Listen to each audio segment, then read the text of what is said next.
Hey everybody, we are the Amerime Junkies. We hope everyone out there is doing well today. Guess we should start off with the boss of the boss. Huh? Hey guys, comic boss here. I had to step in. Today is Queen Neek's birthday, so happy birthday, Queen Neek. And Sid had to stay late, so y'all get to deal with my beautiful face instead. They gotta embrace the beard. Huh? They gotta embrace the beard today. Now over here. Lamont, introduce yourself. Hey, you're doing it like the Brady Bunch. With the depression here. Oh, demon. Get out. Door. Door. Anyway, anywho, it's your boy, Demon Engine here. You know, having fun today. And we have our lovely guest. Hi, I'm Shireen. Introduce our lovely guest. It is Sharea Morishita of S. Morishita Studio. We're going to be talking to her today. I, of course, am Salty Truth Floyd, and we are the Amerime Junkies. We're going to be sitting down let's start today. with the geek report. I got it. I was like, let's before we roll in and knowing more about her and what she does, we're going to start off with the geek report. One of the first big pieces of news today, of course, it's been raging around. Star of the Boss Baby movie franchise, Alec Baldwin, had a horrible accident during a recent filming where he shot a prop gun, and of course the blanks still have tips on them, and it actually fatally killed a cinematographer. Of course the production has stopped, and Alec Baldwin has released a statement. He is heartbroken and devastated by what has happened. Of course, this is not the first time this has happened in Hollywood. On record, this is the third time.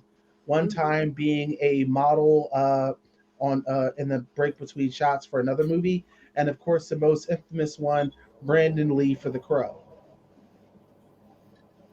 My heart goes out to that woman and her family.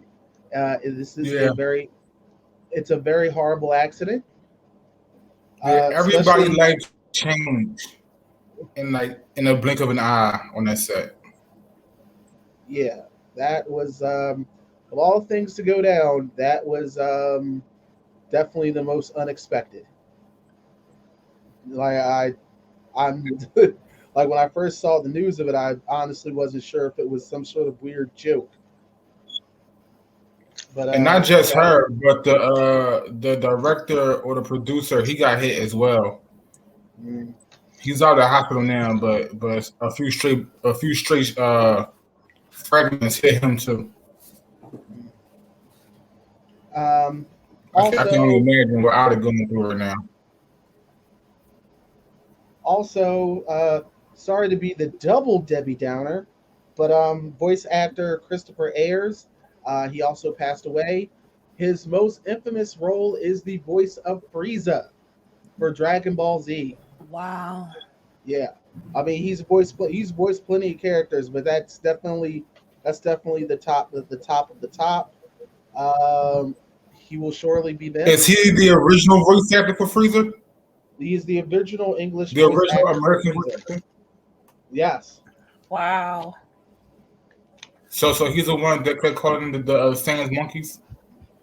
Hello, monkeys. Yes. Oh. I shouldn't be laughing. I'm sorry.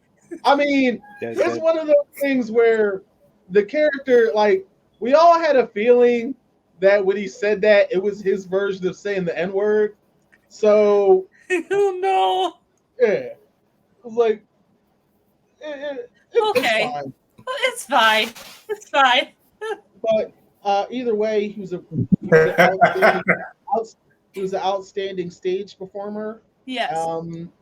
And the world just got a little bit sadder. That's all. Now to transition over to to something. Now, 22 years ago, 22 years ago, One Piece started. 22 years ago. Like 22 years later. I'm not even gonna say how old I was, but I was young. Kinda. There's no end in sight of One Piece. I'm not gonna be mad. Like I still kind of like the show, so. I mean, they're about to hit their 1,000th episode. Ooh. Wow. Yeah. What about you? Do you watch One Piece? No. That's too okay. many episodes. Have you ever watched One Piece? No. Too many episodes. I'll wait till it's done and then I'll probably hop into it. I tried. I'm like, oh no. It won't be done for another. By the time it's years. over, right? You're gonna be watching with your grandkids by that time. I'd say your children's children will be like, I remember when I got hooked on One Piece. It was episode 335. Yeah, it sounds about right. 3,035. That sounds about right. Now, ironically, 25 years ago, so just taking a few more years back, there was this little game that arrived on Windows called Grand Theft Auto. Let that marinate. 25 years ago. Wow. A top-down. It was an over-the-top, top-down, horrible game. That game was awesome for its time. You just suck at it. Horrible. Oh my gosh. Horrible. It was a horrible game. You just sucked at it. You just like it because of nostalgia. Well, no, maybe it was good for its time period. When it comes to the old generation of them, my favorite was actually Grand Theft Auto 2. Okay. Because the one that came off of PlayStation. Yeah, because Grand Theft Auto 2, you had a few things happening there that you didn't expect. Like you had someone coming up like, "Give me your wallet," and they were literally trying to mug you. I see you over there talking to TikTok. No, because someone wants to invite, and I had to tell them I'm on a podcast. I'm not talking smack. I'm not good at talking smack. Now, in the comic book world this week. Now, last week on the Geek Report, we were saying how people were all upset because John Kent, the new Superman, has come out as bisexual, or was he gay? Yeah. Either way, he's part of the rainbow, and I'm all for it. Bisexual. Right. DC has received unprecedented pre-orders for the comic. I'm one of them. That's good. Like they haven't seen this many. They haven't seen this many pre-orders since the death of Superman. Wow. I got that one too. Well, I had it. Don't worry, you'll get it again, buddy. I won't. That comic book probably like $30,000 now to buy. Don't worry, you never know. Now, in the Hollywood news, a few parents groups are upset because HBO Max has locked down exclusive access to new episodes of Sesame Street. Sesame Street, for those who remember, New it started on PBS, Public Broadcasting Services. new Recently, episodes. yeah. As long as there's going to We've be been kids out getting there, they got to learn. True, we've been true, getting true, true. 4,185 episodes of Sesame Street for free. And now all of a sudden in 2021 you gotta pay. That's Actually, this more. actually this started back a few years ago, because one of the things a lot of people don't really understand is that Sesame Street, a good chunk of its funding comes from the board of the education, and then there's a few sponsors, and then literally person to person fundraising. Like PBS would hold all these fundraisers to keep money for their programs. One of them always being Sesame Street, because believe it or not, Sesame Street is expensive to make. Uh, Yeah. Unfortunately, a lot of that water's dried up, and HBO stepped in with their wads of cash and was like, "Hey Elmo, heard you a little light. We got you. Hey, Big Bird, I got you over here, buddy. Hey Come Oscar, on. you like I staying know on Sesame Street? that bird seed must cost a lot. Better cost a lot that 7 foot pigeon."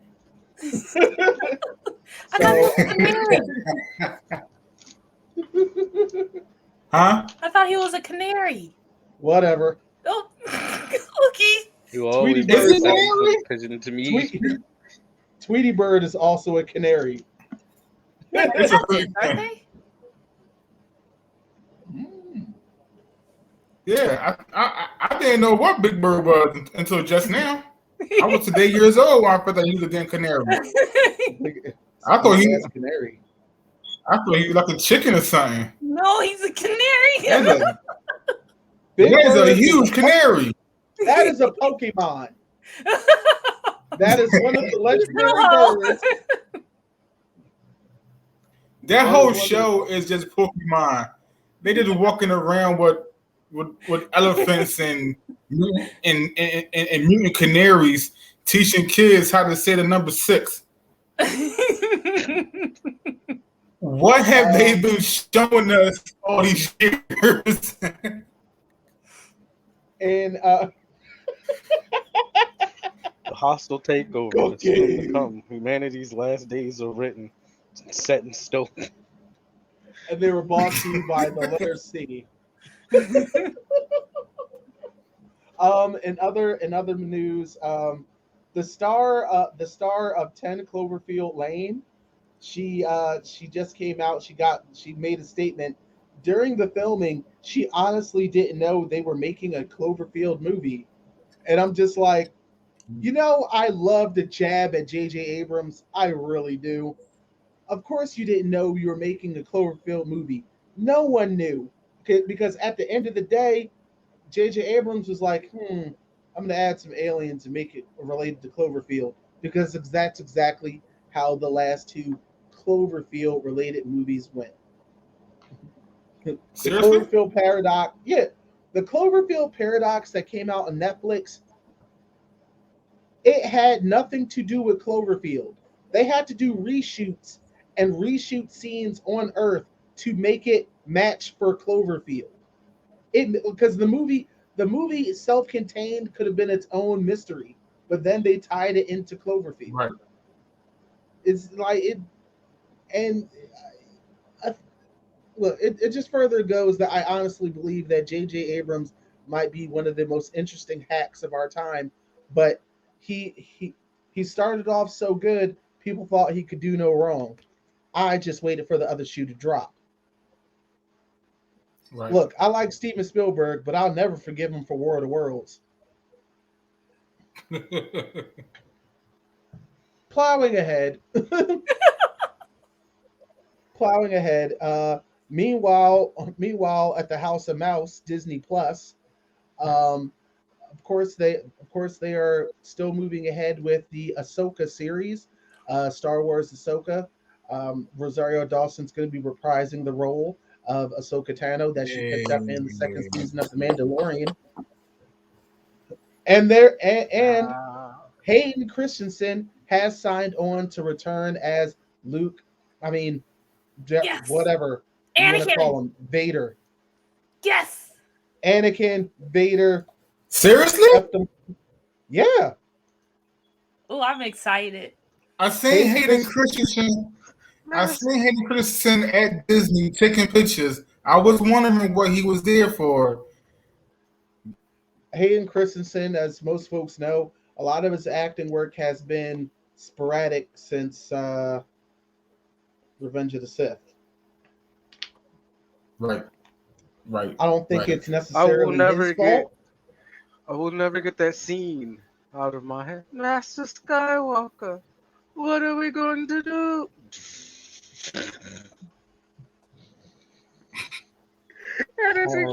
That's a scene that you gonna all remember. Or the 66. Just like the fight between Omni-Man and Invincible. It's something I'm always going to remember. It's ingrained into my brain now. Think, Mark, think. Also, photos of Snoop have come up of him in Mandalorian armor. While people were back thinking this was a look for season 3, he was actually shooting a music video. Oh. Because I was just like, that makes a lot more sense. Because I was just like, yo, I don't know where y'all going this season with your guests, but Snoop. I was like, Snoop's a Mandalorian. I was like, all right. Snoop beat the game of life, and then he just going back doing all his side quests at this point. He just going back. I'm going to do this. Why not? I could do this. It's just like he comes out of the spaceship. Snoop has officially won. Like, it's between he has him officially and won life. It's between him and Keanu Reeves at this point. Because like Keanu Reeves is just everywhere, Snoop is just everywhere. One day they're just gonna cross paths, and John Wick. They're not even gonna fight. They're just gonna look at each other, do a head nod, and keep walking. And I would be perfectly okay with that. Mm-hmm. And that was the Geek Report. But that was a Geek Report. Yay to some, boo to others. But yes. I'm happy that I learned something today. That Big Bird was actually a canary this whole time. that thing to Thank you, Sharea, to that, because I didn't have no clue. I had no clue. And we'll be right back. Google it. We'll be right back after these messages.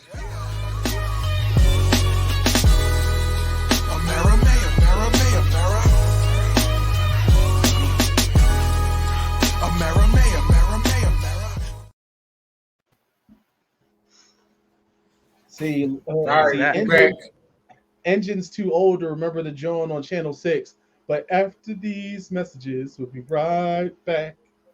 Yep. But it's all good. But hey, here we're talking to Morishita of Morishita. Okay. Can you please pronounce your name for us? It's Shireen Morishita. There you go.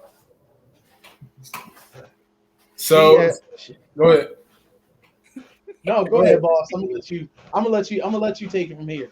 All right, so I am the one who invited her on the podcast. I'm the one who invites most of y'all. Whoever wants the podcast, it's me that you're talking to.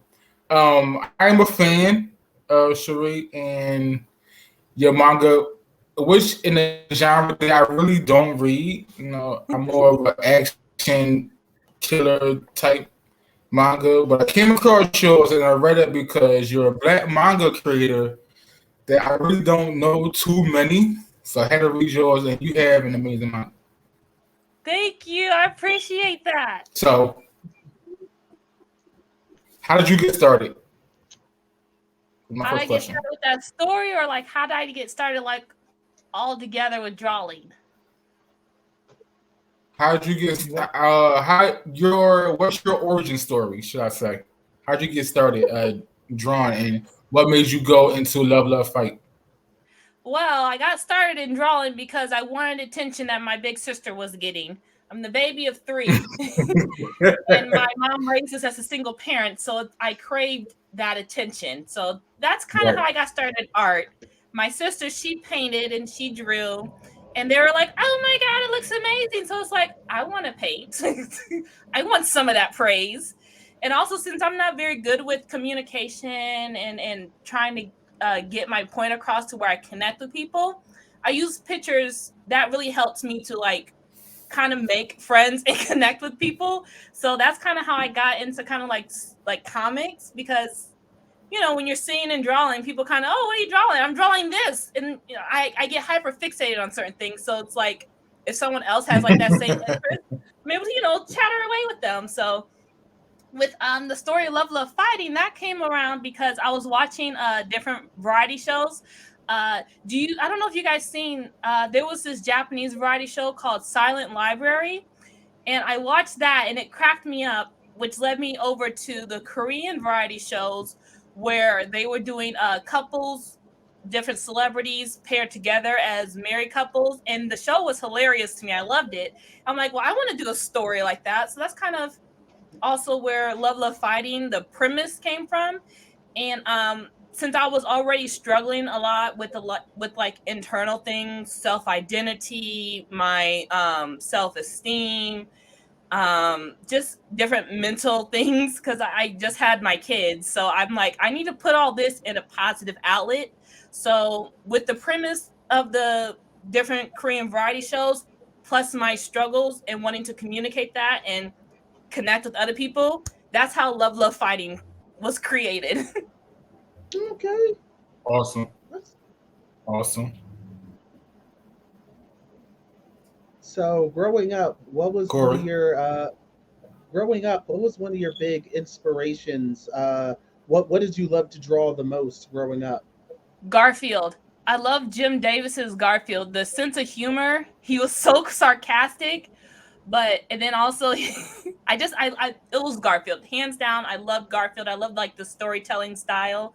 My second inspiration had to be Rainbow Bright, and also there was this German cartoon. I can't remember what it was called, but it was about a girl who was turned into a bird, Geppetto or something like that. So I kind of like those kind of stories kind of like really inspired me into like the art style and storytelling style that I have today. But my favorite style to draw was definitely Garfield. Nice. I actually took a look at Love Fighting, and I definitely see Garfield style humor. So okay, yeah, It's my definitely. favorite. I love Jim Davis. yeah. Do you have any old Garfield art? That's a great thing that you mentioned. Actually, I have them listed over here. I'll show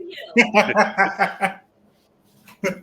I have all of these books I found at a Goodwill. This one is Garfield Bigger and Better. This one is Garfield Pigs Eat Out. This one is Garfield the 3-in-1 Fat Cat book. This one is one of my favorite ones from first grade. And then I have this one of all of the different Garfield styles that he did. So yes, I love Garfield. All right. Yeah, I get hyper fixated on things. So as you can see. No, that's great. Ain't nothing wrong with that, or we do the same thing. Okay, now we know what this energy. Yeah. What was the first manga that piqued your interest? Let me see.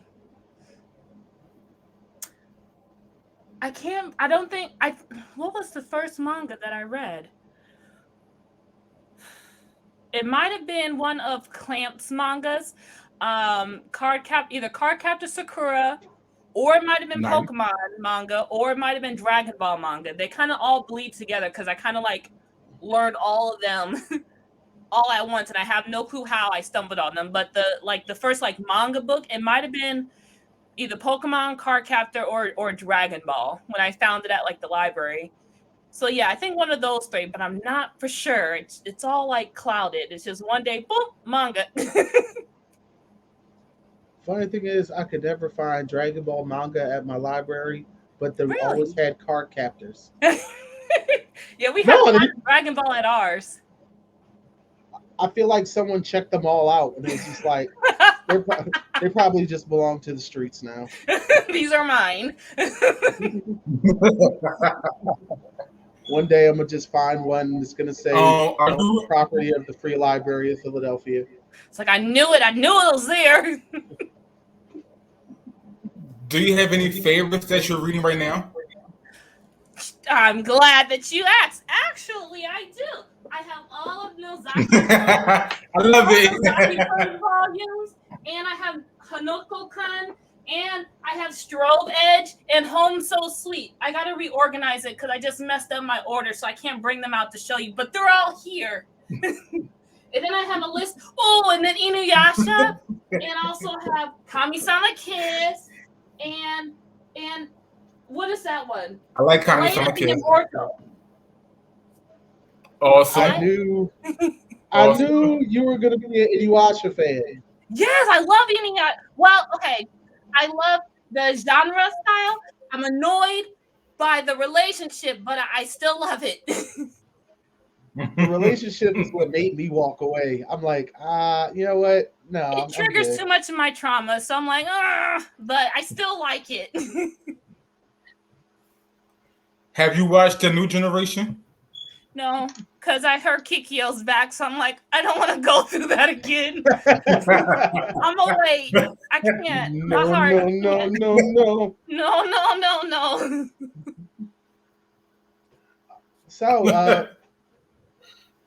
So you're about to say you definitely have a taste that jumps through a few genres. Yeah. Okay. There's nothing wrong with that. That's how you get nothing wrong with that at style. Mm-hmm.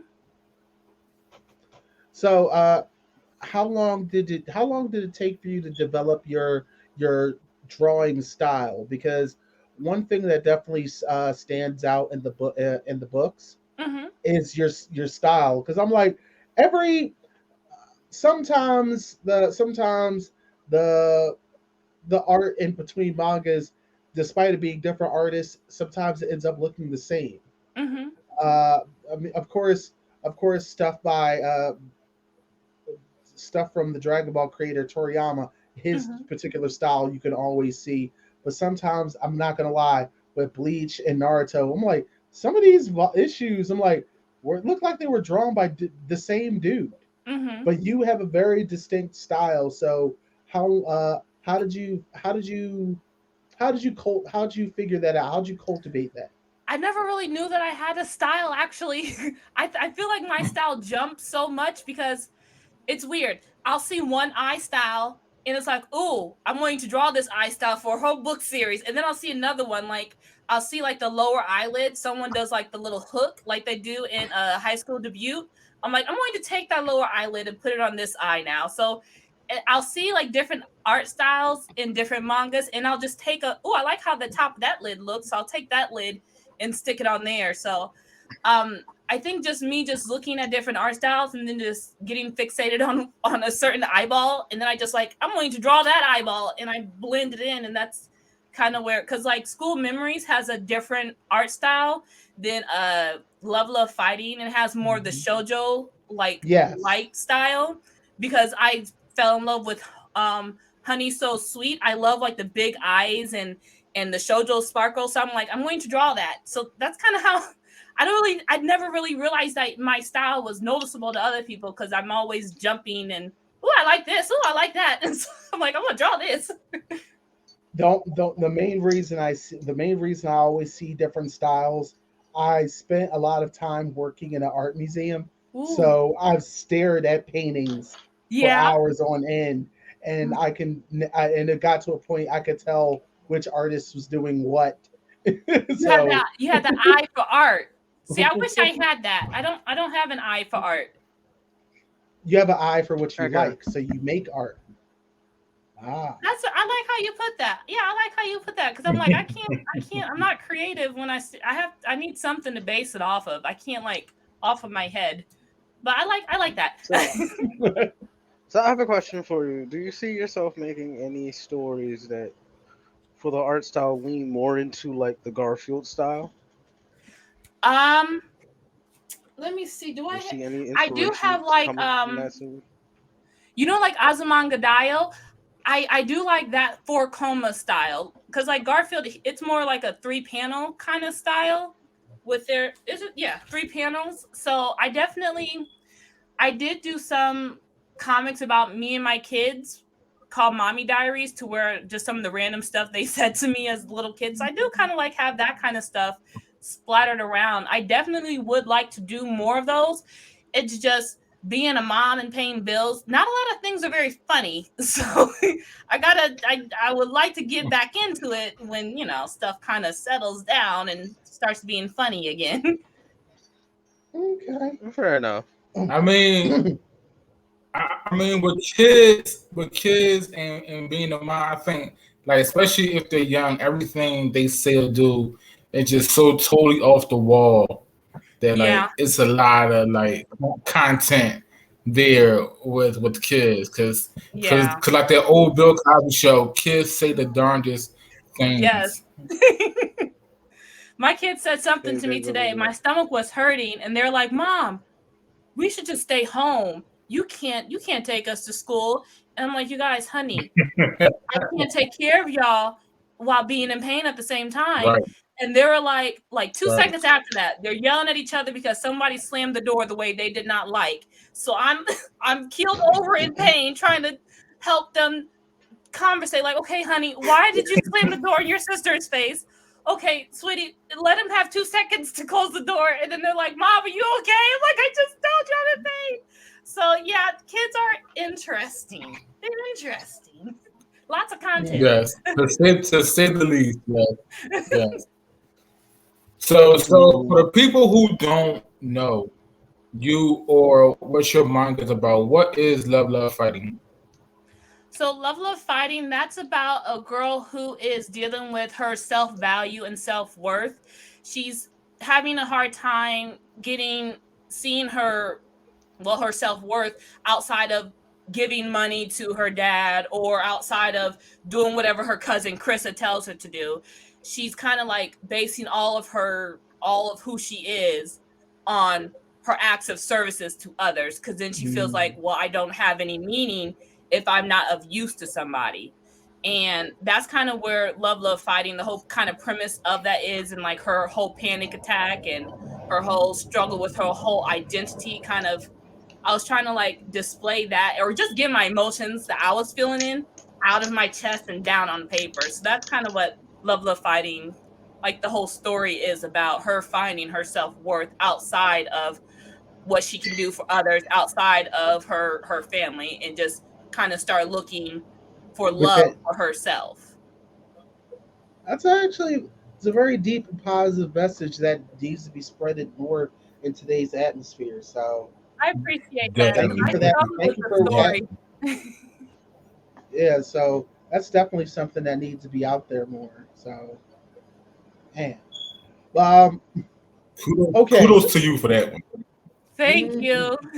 I really appreciate that because I struggle with that story because I have a hard time communicating because what I think I'm saying doesn't sound like what I'm saying. So when other people hear that, it sounds different. And it's like, no, that's not what I meant. And it's because I didn't really communicate that part. So a lot of that spills into my manga to where I'll say one thing, but it's like I forgot to say something else. So I'm like, I don't know if they're understanding what I'm saying. But Right. it touches my heart when I do see people that are like, yeah, this spoke to me. I'm like, okay, so you got my brain waves. You heard me. And that just it touches my heart to see that other people are connecting and they hear me because that's what I struggled the most with is being heard. Oh, Nice. that's good. I understand that. I like that a lot.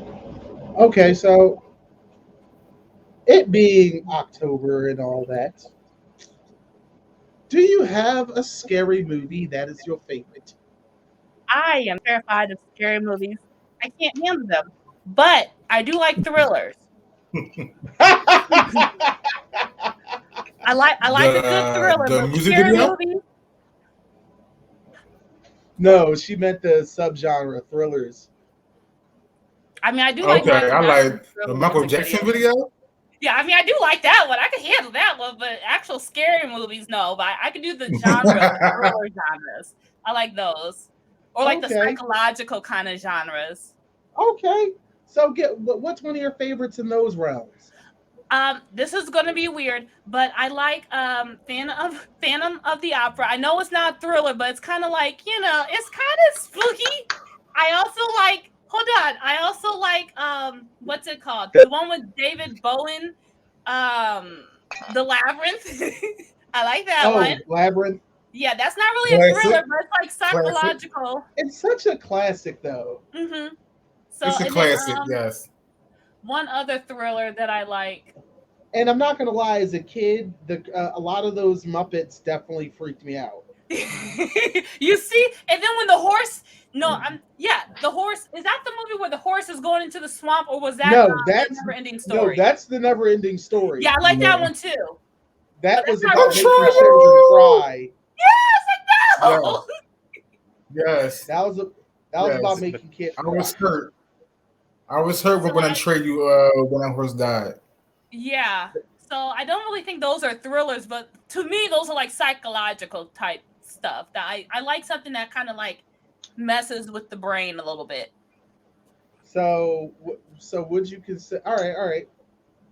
Would you consider, because this dude's always a personal favorite of mine, because he's not really horror, he's definitely in the thriller area. Hannibal Lecter. Are you going to get mad at me if I told you I've never watched it? No, not mad at all. You're not mad going to at all. No, I'm sorry. I'll watch it tonight. Not mad at all. Not mad at all. I do watch No, not at all. Issues, but the Saw series. I have never watched Saw. That's okay. Don't watch it. Because I was looking around the car corner like someone's gonna kidnap me. So don't do it. Saw is, and that's why, because to me, Saw is too close to home. It's too close to being real. I'm like, nah, I don't want to see that shit. Also, just because the fact that all the contraptions are actually feasible things that can be made. Yeah. Right. It was like, right. No. Like it was like, yeah, that's kind of scary. The fact that it was like, I can see myself in that situation. But no, it's something I would suggest because it's definitely a thriller. Mm-hmm. It's not. The implications of blood are there more than actual blood, mm-hmm. except for the TV show, which is on Netflix, which does have a fair amount of violent scenes, but the psychological overtone of it all is what really gets to people. Yeah, I have to check it out then. I'll definitely have to check that one out. Plus, I believe the series was way more psychological than the movie, right? Well, yes, because of course with a television show they were able to expand mm-hmm. the mythos and the entire experience. Like if you're able to do a show right or any series right from something that was a bit more condensed, if mm-hmm. you figure out a way to stretch it out, you can do something really beautiful. Mm-hmm. Until you stretched it too long, like One Piece. It's going for a long time. They'd have been around. They done been around this world about 300 times and ain't found this damn One Piece yet. Luffy is still. How old is Luffy? So you have a second manga. What'd you say? You have a second manga, correct? But Luffy's going on what, over 1,000 years old at this point, right? Since his conception to manga adaptation to anime, now anime going on 1,000. there are over 1,000 One Piece mangas out. Wow. Wow. Do you see yourself going that far with your manga? I mean, if I had a story, but my attention span is terrible. It was hard just getting 3 volumes out for Love, Love, Fighting. And even for Catch Me, Fight Me, Love Me, my brain is like stuck for season 2. So my attention span's like, I'll tell one story. Okay, I'm on to the next. And it's like, well, what happens in the rest of this one? I don't know. It's like my brain stops thinking at a certain point. It's like, oh, what's that? Let's do this story. So I don't think I'm capable of mentally being able to keep speaking unless I'm very fixated on that subject matter. Right. Catch Me, Find Me, Love Me. Elaborate. What is that one about? That one's still about Oriana and Jaehyun, my 2 OCs, but I wanted something more lighthearted and fluffy since I felt better now. So I'm like, let's tell a happy story. So that one is just about them two. Now it's I changed their personalities a little bit. We see Jaehyun and all his anxiety and him feeling kind of left out with his family and his whole thing. He wants to feel wanted and needed, but more so he wants to feel wanted. And his family's like, hey, we don't need you. We want you, but we don't need you. We kind of want to hang out with each other. And he's like, well, dang. So he pretends like, well, I don't care anyways. And so here comes Oriana. She's like, oh, that's okay. Let's play games together. Let's have fun together. Let's be chaotic together. And he kind of like finds his person to where he doesn't have to be so anxious and keep up that facade of I don't care. So that's kind of what that story is about. Just them going through like the little goofy, mundane, fake marriage life and just finding peace with each other. I feel nice. Attacked. About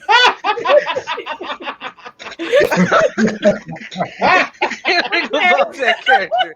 I feel attacked. I'm sorry. You gotta now you gotta go into it now. Then you gotta elaborate why. Why do we really need to elaborate on this? Do we? Well, I'm curious. Why do you feel attacked? Yes. Because the nail on the head. Say she want to know why you feel attacked.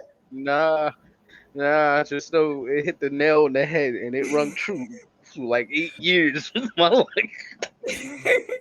Well, see, that's exactly how I feel. So a lot of Jaehyun stuff is just my anxious side, and I just put all that anxiety that I have, and because I struggle with that a lot with my sisters, because they'll be like, "Oh, we're twins," and I'm like, "You do realize there are 3 of us?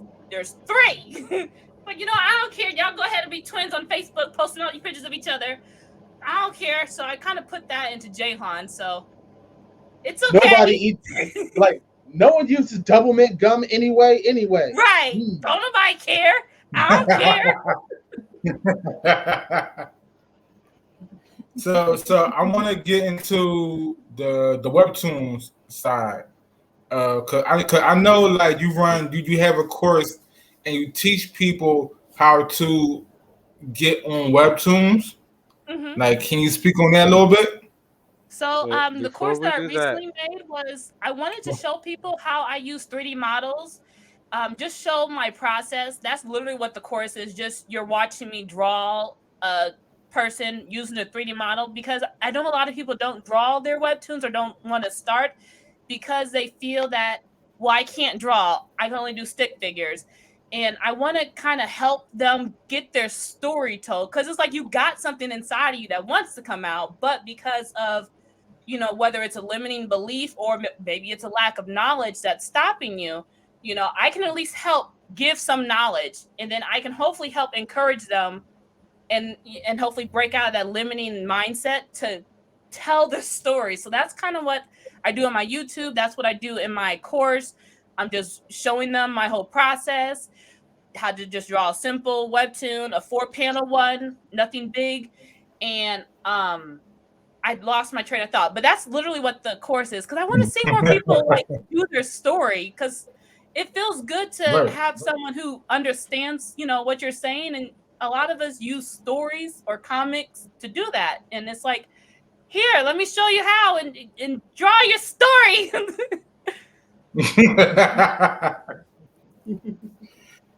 Yes, Sorry, I'm in that same boat. Engine, you were about to say something? It's time for that good old ad break. Oh, oop. That's No, it's all good. Guys, we'll You're be right fine. back. We'll be right back.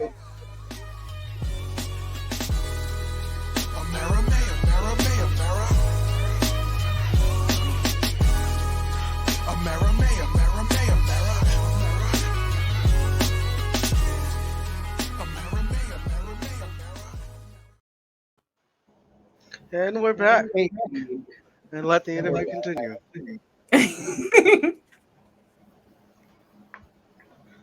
I do have a question. Mhm. You've said it a few times on air so far. You are have you reached out to creators who are also on the spectrum, and they have those same some of those communication issues that you found yourself dealing with? I haven't really reached out to much of anybody just because I know how should I put it? There's a lot of like internal triggers and trauma that I have to like go through before I can have like a healthy communicative like talk with other people and not like trauma dump. So I don't really talk or reach out to anybody because I'm like, you're gonna get a lot. I'm gonna open up a can of worms. So let me work on me first. So I don't really reach out to a lot of people. I gotta fix this first. I haven't. No. You got to fix the house just enough. You got to fix the house enough before you start inviting folks over to dinner. Yeah, because they're going to be like, oh my. Because my sisters are like, Shireen, what is wrong with you? I'm like, I don't know. So I'm gonna just draw comics. I'll connect it that way, Right. so you guys aren't like getting it, all at once in your face. Okay. No, that's perfectly fine. I respect that. What made you go the manga route instead of the comic route? I like the eyeballs. I like big old eyeballs. It's like the mirror to the soul, and it's I like knew she was going to say that. Like you can see like the emotions, and it's easier to read because I have a hard time picking up on social cues. So I learned how like to look at people's eyes when they're talking, and it's like just the subtle stuff to where you pick up on the energies. So that's why I love just manga, because they use those social cues that I had to learn as a kid, so I can see, oh, they're actually mad. Let me stop talking. And in the manga, you straight see when someone's mad because their eyebrows and their eyes are tiny, and it's like, what? So that's why I like manga. It's easier for me to understand the emotions that I'm seeing. Right. Now that I think about it, sometimes in Western illustrations, the eyes don't really say a lot. Yeah. Unless it's like a really, really pressing scene and they have to change them. But yeah, Right. okay, yeah. All right, I got you. I understand that. Okay. All right. So go ahead.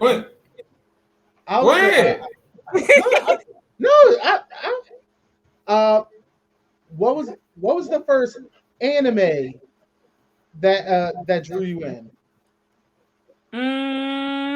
Dragon Ball Z, and then it was Sailor Moon. It's like those were like the two runner-up, because what was it? NIC Nick, the studio people. I was supposed to be at school, and it came on, and I was like, "What is this?" You see people screaming and showing all their emotions, like the intro to Dragon Ball Z. I was like, yes, I'm here for it. Like, dun, dun, dun, dun. I was like, yes! Dragon. Yes! And then you got Trunks coming in with the sword. You got Tien doing the solar flare. I was like, yes! So, yeah, I like Dragon Ball. Oh, man. Oh, man. And then Sailor Moon will always be have a very interesting spot in the world, and always favorite character, Tuxedo Man. Yeah, always joke about Tuxedo Mask. I liked what was her name? Sailor Jupiter. I liked her. I can't remember what her name was though, but I mean, I can list off the Dragon Ball Z characters' name because they were like, that's my first. I love it. Because I feel like that's for everyone, especially when you realize that a lot of their names were very simple items and Yes. vegetables. Yes. Like I can understand. I can remember Tien. I can remember Goku. Goku. Tien. I got that. Krillin. I got it. I remember their names. So in the future, are we going to see you expand into any other genres? That's a very good subject that you mentioned. Actually, let me see if I can find my other book. Hold on. Let me see. Because I had this book called Bottled Prince. Where did I put it? I lost it. But it's a book called Bottled Prince. And it's like a psychological kind of like monster. There you go. Kind of like dark. So I want to, because it's there's this prince, he has like these white dreads. Because I wanted to do one with a black guy as a fantasy main character, and he's trapped in a bottle with this monster, but the monster is like this witch spirit, and she's taken over one of his friends. So all three of them are just trapped inside this bottle together. And there's this girl named Chastity. She's going through a really bad breakup. She opens up the bottle, and just all this chaos is happening. It's Bottled Prince. I really want to get back into that story. My inner chaotic girl just wants to just draw monsters. Not monsters, but kind of like, the long neck kind of Japanese style monster with like the big eyes. I'm with it. I'm definitely here for that. Yes. Is that on Webtoons? Now? I put that one on my I hid it. I don't have it online anymore. So like one of my old fans, they'll probably know about that. But I mean, I can definitely, I'll put it anywhere. Wherever I can post something for free, I'll put it on there. Okay. But I definitely want to get back to doing that. I wish I could find it. That sounds good. Actually, I would like to read that. Definitely share it. It's going to be one of those things you find right at the end of the podcast. Right. I'm like, dagnabbit, I was right here the whole time. I found it. Hey. It's Bottled Prince. So this is Chastity. And then I'll show you Prince Lionel. He gets a 2-page spread because he's my precious bean. But that's Prince Lionel. Okay. Right here. I see. Okay. But it's like a whole like time jump kind of thing. Since he was trapped in the bottle, he's originally back in like the old age kind of medieval thing. He is considered a cursed prince, so all of his people reject him except for his friends and the mom, and so it's just a whole backstory on that. So friends. Yeah, he has like 3. Oh damn. Yeah, they don't really like the prince because they consider him cursed. But he has those 3 friends, which is why he's locked in that bottle, because he's trying to help his friends. All right. Okay. What any particular animes or mangas you're looking forward to coming out now? I've been so busy with work. I mean, the only one I've been watching kind of like consistently or trying to watch consistently was Toilet Bound Hanoko-kun, that one. But I've been sleep deprived and drawing comics and trying to beat writer's block. So that's the only one I've been kind of like off the. We all understand that. Yeah, but I would like to see the next season of that one. How do you beat writer's block? Do you have a process for that?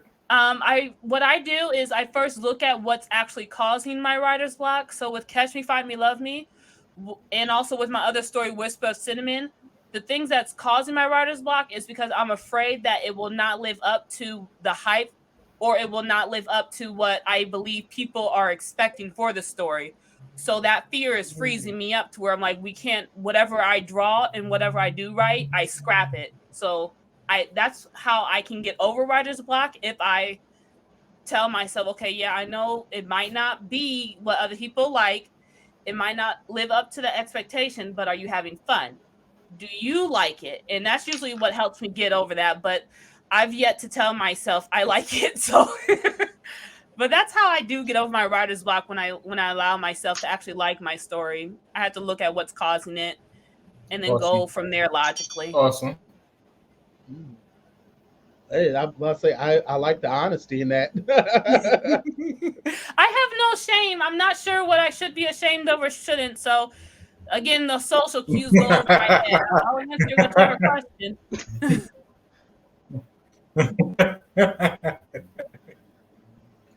All right, so what's next for you? For me, I have to.